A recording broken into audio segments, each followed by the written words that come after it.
Hello അസ്സാം വലൈക്കും. അപ്പോൾ നിങ്ങൾ നൂഡിൽസ് ഇതുപോലെ ഉണ്ടാക്കി കഴിച്ചിട്ടുണ്ടോ? ഇല്ലെങ്കിൽ ഒന്ന് ട്രൈ ചെയ്ത് നോക്കണം. അപ്പോൾ പിന്നെ നമുക്ക് അതിൻ്റെ ഇൻഗ്രീഡിയൻസ് ഒക്കെ ഒന്ന് നോക്കാം. ഇതൊക്കെ നമ്മുടെ ഓരോരോ ചെറിയ പരീക്ഷണങ്ങളാണ്. ചിലതൊക്കെ റെഡിയാവും, ചിലതൊക്കെ ഫ്ലോപ്പായി പോവും. പക്ഷേ ഇത് നല്ല സൂപ്പറാണ് ചൂടോടെ കഴിക്കാനായിട്ട്. സക്സസ് ആയതുകൊണ്ട് മാത്രമാണ് ഞാനിത് പോസ്റ്റ് ചെയ്യുന്നത്. അപ്പോൾ നമ്മുടെ ഇൻഗ്രീഡിയൻസ് എന്തൊക്കെയാണെന്ന് നിങ്ങൾ കാണുന്നുണ്ടല്ലോ. ഇതിൽ ഞാൻ എക്സ്ട്രാ ആഡ് ചെയ്യുന്നതെന്ന് പറഞ്ഞാൽ ചിക്കൻ മാഗി ക്യൂബാണ്. ഇതിടുമ്പോൾ ഒരു പ്രത്യേക ടേസ്റ്റ് എനിക്ക് തോന്നാറുണ്ട്. അത് കാരണം ഞാൻ ഇപ്പോൾ എന്തെങ്കിലും പരീക്ഷണം ചെയ്താൽ ഈ ചിക്കൻ മാഗി ക്യൂബും കൂടി ഇടാറുണ്ട്. പിന്നെ നമ്മൾ പൊടി ഇടുന്നതെന്ന് പറഞ്ഞാൽ നമ്മുടെ മാഗി മസാലയാണ്. എനിക്കിവിടെ വൈകുന്നേരം എന്തെങ്കിലുമൊക്കെ പരീക്ഷണങ്ങൾ നടത്തിയേ പറ്റത്തുള്ളൂ.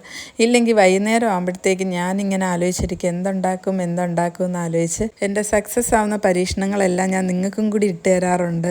പക്ഷേ 1000-50 പേരെങ്കിലും എൻ്റെ ഈ ഒരു പരീക്ഷണങ്ങൾ ചെയ്ത് നോക്കിയിട്ട് എന്നോട് അഭിപ്രായം പറയാറുണ്ട്. അതിലെനിക്ക് നല്ല സന്തോഷമുണ്ട്. അപ്പോൾ എല്ലാവരും ഒന്ന് ചെയ്തു നോക്കുക. Okay, Tata, bye bye.